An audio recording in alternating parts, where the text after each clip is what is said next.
Students, सी foundation जनवरी 26 exam में अब लगभग 20 डेज का टाइम बचा हुआ है और ये 20 डेज का जो बचा हुआ टाइम है ये इतना इम्पोर्टेंट और इतना सफिशिएंट टाइम है कि आपके रिजल्ट को कंप्लीट चेंज कर सकता है। इसलिए इस टाइम का यूटिलाइजेशन बहुत ज़रूरी है। तो इसके बचे हुए टाइम का कैसे यूज करना है सब ये इस वीडियो में मैं आप लोगों को बताने वाला हूँ। तो इस वीडियो को पूरा देखें, अपने दोस्तों को शेयर करें, साथ ही वीएसआई का यूट्यूब चैनल सब्सक्राइब करके बेल आइकन दबाएं जिससे इंपॉर्टेंट वीडियोज आप लोगों तक पहुँच सके। अब देखो, जो बचा हुआ आप लोगों का जो टाइम है स्मार्ट तरीके से आप लोगों को डिवाइड करना पड़ेगा।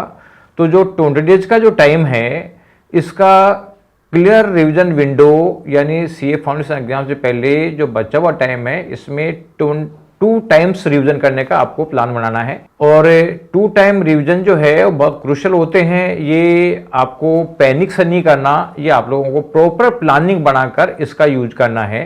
तो जो आपका 2 पार्ट में आप लोग डिवाइड करोगे उससे एक तो आपका सिलेबस का कवरेज बढ़ जाएगा और साथ ही आप लोगों का कॉन्फिडेंस भी बिल्टअप होगा। दोनों बेनिफिट आप लोगों को मिलने वाले हैं। इसलिए जो बचा हुआ टाइम है इसी स्ट्रेटेजी को बना के इसके एग्जीक्यूशन पे फोकस रखो।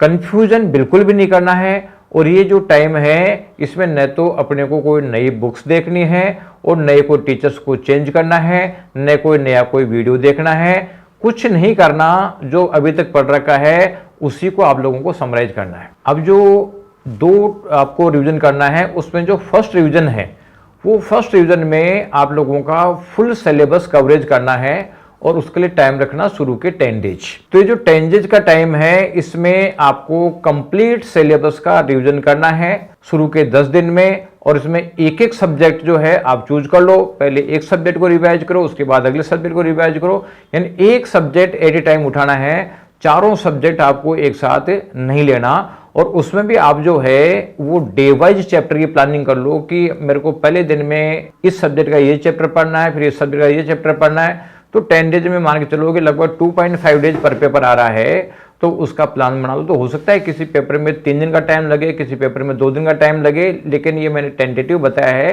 लेकिन 10 डेज में आपको पूरा सिलेबस रिवाइज करना है। चैप्टर वाइज आप इसको डिसाइड कर लो और इसका थोड़ा फ्लेक्सिबल प्लान बनाओ जिसमें थोड़ा ज़्यादा रिक्वायरमेंट उसको ज़्यादा टाइम दो, जिसमें कम रिक्वायरमेंट उसको थोड़ा सा कम टाइम दो। और इस रिवीजन में जो आप लोगों के जो सब्जेक्टिव सब्जेक्ट है अकाउंट्स और बिजनेस लॉ, इसकी स्टडी बिल्कुल स्मार्ट तरीके से करनी है क्योंकि इन दोनों सब्जेक्ट में आपको पढ़ना ही नहीं है, इसमें आपको डिस्क्रिप्टिव आंसर भी देने हैं।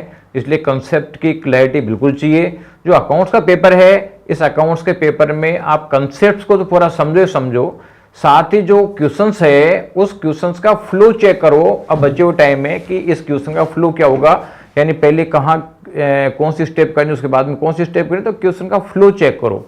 और जो आपका बिजनेस लॉ है इस बिजनेस लॉ को आप कोशिश करो कि जितनी बार रिवीजन हो सकता है उतनी ज़्यादा रिवीजन करने की कोशिश करो। अब लेकिन वो टाइम नहीं है कि मतलब आप लिख के करो, न तो आप अकाउंट्स का जो क्वेश्चन लिख के कर सकते हो और न लॉ के क्वेश्चन लिख के कर सकते हो, क्योंकि अब इतना ही टाइम है कि आप लोग केवल उसको जो है आप देख के आप सिस्टम सेट कर सकते हो कि भाई किस किस तरीके से क्वेश्चन सोल्व किया हुआ है।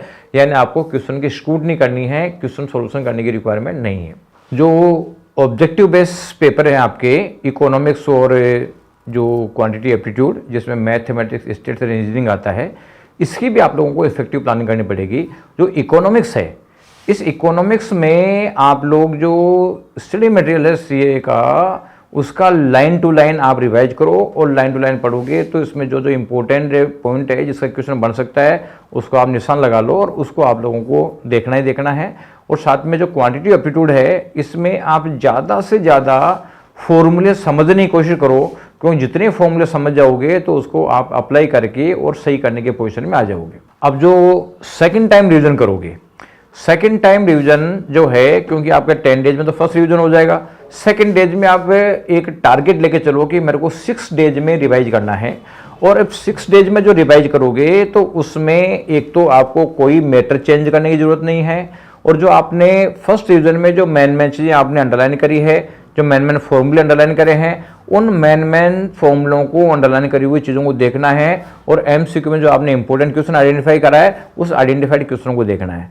इस पीरियड में न तो कोई आप लोगों को वीडियो देखना, न कोई राइटिंग प्रैक्टिस करनी है, न आप लोगों को कोई मैराथन देखना है, न कोई रिवीजन क्लास देखना, केवल और केवल जो आप लोगों का प्रॉब्लमेटिक एरिया है, जिसको फर्स्ट रिवीजन के समय आपने आइडेंटिफाई करा है, उस प्रॉब्लमेटिक एरिया को देखना है। क्योंकि जब प्रॉब्लमेटिक एरिया देखोगे तो वो चीज़ भी आपकी स्ट्रॉन्ग हो जाएगी और वो चीज़ स्ट्रॉन्ग होकर फिर आप अच्छे मार्क्स लाने की पोजीशन में आ जाओगे।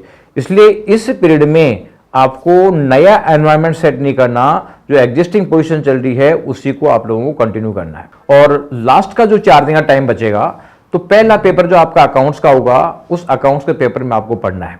और देखो, केवल स्टडी मटेरियल से काम चल जाएगा? इवन जो आरटीपी एमटीपी है वो भी अगर आप 1-2 अटेम्प्ट में कर लोगे तो काम चल जाएगा। क्योंकि आप ये सोचोगे कि आरटीपी एमटीपी में से क्वेश्चन आ जाएगा, ऐसा नहीं है। आप ज्यादा मैटर को वास्ट करने के बजाय जो ऑलरेडी पढ़ रखा है उसी को समराइज करने में फोकस करना है। तो 4 दिन में जो अकाउंट्स का टाइम मिलेगा आपको पढ़ने का, तो उसको भी 2 बार पढ़ डालो, जिससे कि पहला पेपर स्ट्रॉन्ग जाएगा, तो आप लोगों का कॉन्फिडेंस बिल्टअप हो जाएगा और आगे के पेपर भी आप लोगों के सही होंगे। इसलिए पॉजिटिव रहो और पॉजिटिव रह के मेहनत करोगे तो आप लोगों का अच्छा रिजल्ट आएगा। Thank you.